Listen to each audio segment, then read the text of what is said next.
It happens twice a year, every year, in almost every state in the U.S. Our clocks spring forward an hour each March and then fall back an hour each November. Daylight saving time, the biannual time change that can be loved or loathed, depending on who you ask. I'm Tisha Powell. And I'm Lee Zurich. There's major momentum toward ditching the practice. 62% of Americans want to eliminate the back and forth.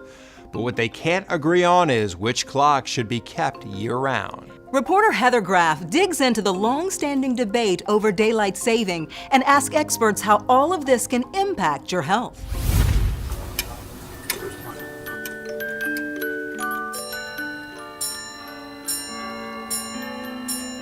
For more than 5 decades, Donnie Sobel has had his eyes locked on the clock. Repairing, restoring, and selling these keepers of time at his family-owned shop here in Virginia. Every day, it's different. There's never 2 days in a row that are copies of each other. And perhaps Donnie's least favorite time of the year, It's a pain in the neck. is the 1-hour shift that marks the start and end of daylight saving. It's just a routine that doesn't need to happen. Donnie's disdain of the biannual clock switching in large part has to do with the impact it has on his business. After the time has changed, we get the phone calls for people that have incorrectly set their clock ahead or back. They do it in the wrong way. They can't figure out why their clock is striking one different than the hour hand is pointing to. And aside from the malfunctioning clocks he then has to fix, Donnie doesn't recall anyone in his store being a fan of springing ahead or falling back. And we've done our own surveying of opinions for a long time. Nobody finds it necessary. And his customers aren't alone. Over the last few years, 19 states have approved bills or resolutions that would make daylight saving time year-round if Congress were to allow such a change. But it's not quite that simple. It was made uniform in 1966. David Prerau is a daylight saving historian and says that federal law under the Uniform Time Act permits states to opt out of daylight saving as Arizona and Hawaii have done. That means they don't turn their clocks forward an hour in March and instead stay on standard time. But states do not currently have the authority to enact permanent daylight saving time. You've been studying this for decades. Why do you think daylight saving time is so contentious? Well, it's because it affects every single person. In the spring, summer, and fall, if you move up the clock an hour, it moves the sunrise and sunset back an hour, and you lose an hour of sleep. Now, you gain an hour of sleep, of course, in the fall. As for the origin of daylight saving, he says it dates back more than a century. During World War I, the Germans put in daylight saving time for the first time to save energy for the war effort. And when the U.S. got involved with the war in 1918, we put in daylight saving time as well. And in this timeline about time, Prerau says 1974 is especially significant. That's when an energy crisis led the U.S. to try year-round daylight saving for the first time ever. It was not a success.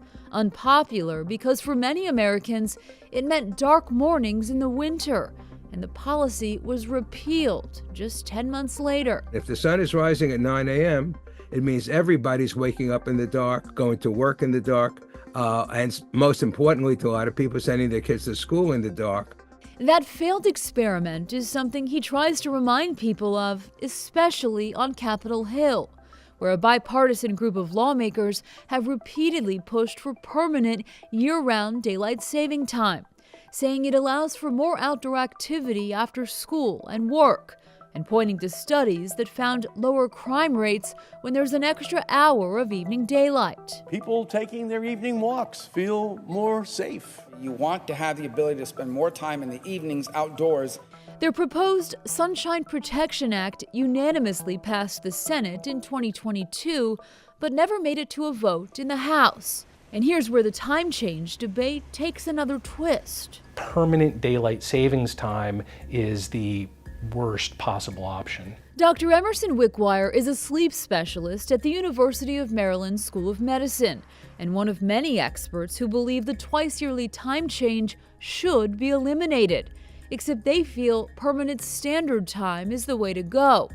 The American Academy of Sleep Medicine, in this position statement, explains that standard time aligns best with human circadian biology. The circadian rhythm is very, very fine-tuned. It's very sensitive. What permanent daylight savings time does is it exposes our bodies and brains to light at exactly the wrong time.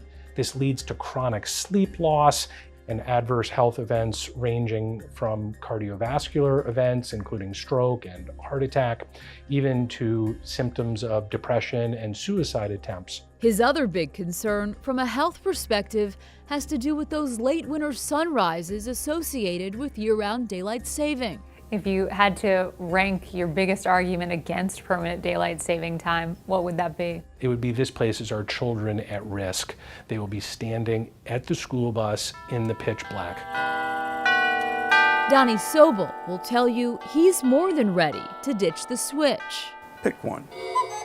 Just don't ask him which clock should be kept. I don't have a preference. I'll go either way.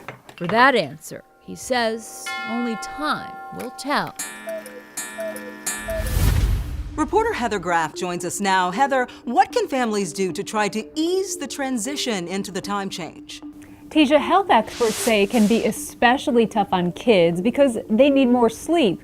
But there are a few steps we can take to help the body adjust.